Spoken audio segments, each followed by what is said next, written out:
In the summer of 1965, The Sound of Music was a box office bonanza. The Beatles released Help, and television gave us The Twilight Zone. I loved that show. Can't you just hear Rod Serling? You are about to enter another dimension, a dimension not only of sight and sound, but of mind, a journey into a wondrous land of imagination. Next stop, The Twilight Zone. It both frightened and inspired me. The show often played with the concept of fate, typically coming down on the side that we can't avoid it. We can't avoid our true selves. It was Greek mythology translated into contemporary life. There were many amazing stories, but two episodes that impacted me were What's in the Box and A Quality of Mercy.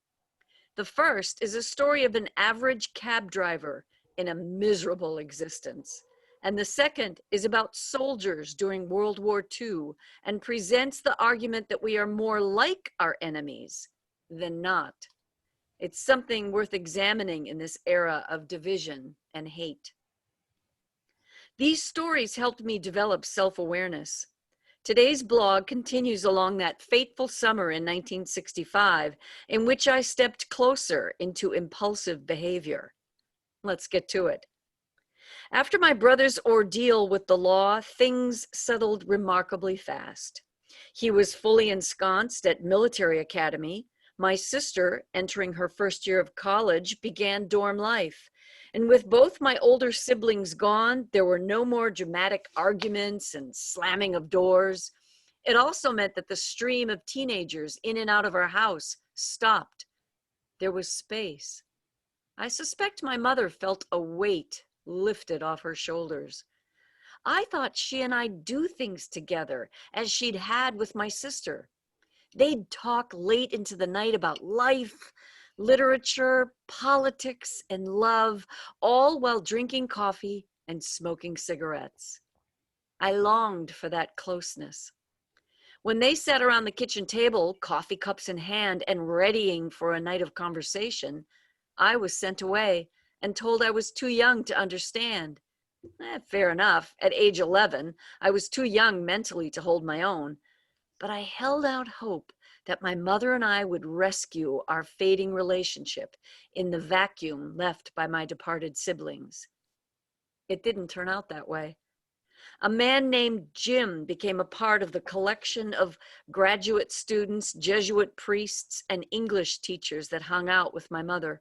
He fascinated her with his tall, athletic build, red hair, and love of poetry. But he was married.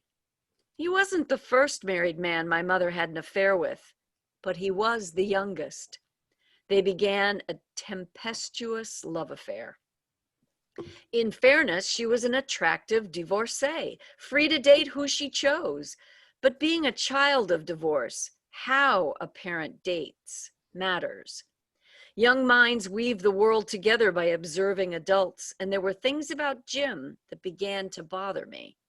For one thing, he had 3 young children, and for another, he always cooked in our kitchen and never cleaned up. One night, he put on a show impersonating Julia Child and made a Caesar salad. "You must rub the salad bowl with garlic cloves," he said, and rolled his sleeves up dramatically. He held a clove up like a torch before smearing the clove into the bowl from top to bottom. He'd pour himself a glass of wine and then say, "Never use a knife with lettuce, always rip it with your fingers." By the end of his show, the kitchen was a disaster. Olive oil spilled all over the counter, bits of romaine lettuce and Parmesan cheese scattered across the floor, and jars of spices overturned. The smell of anchovies permeated the kitchen. Then he did what I thought was crass. He ordered me to clean up the kitchen. I folded my arms across my chest and dug my heels in with an obvious no. Jim said, "The cook never cleans the kitchen." He grabbed a bottle of wine and went into the dining room, and my mom backed him. I cleaned up the mess. Oh, My blood boiled with each lettuce leaf I picked up. Who did he think he was? My father? Sure, you could say my father lived in Minnesota and wasn't around. Still, I wove together that I didn't like Jim. Well, I decided to say something, and with all my wisdom and bravado of 12 years, I spoke to my mother. I told her he was married and she shouldn't date him. I said he was over 10 years younger than she was. Didn't she tell me the reason she divorced my father was he was 12 years older than her and he was bossy? In no uncertain terms, I was told what she did was none of my business. Okay, well, that ended that conversation. And truthfully, her boyfriends weren't any of my business. I was a kid. She was the adult. I get it. But it made the notion of boyfriends a source of curiosity. What did one do with a boyfriend? Summer vacation was drawing to a close and the start of school loomed. I had concerns other than boyfriends. Shopping for new clothes was one, obviously.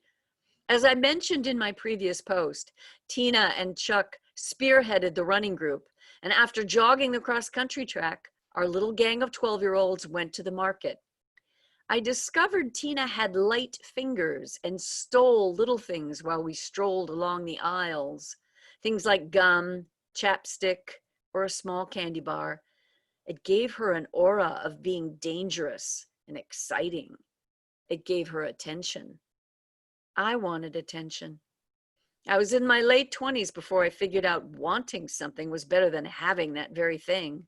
The fantasy is now real and brings with it problems and upsets. Reality defeats fantasy every time. But I had a few years to go before that realization.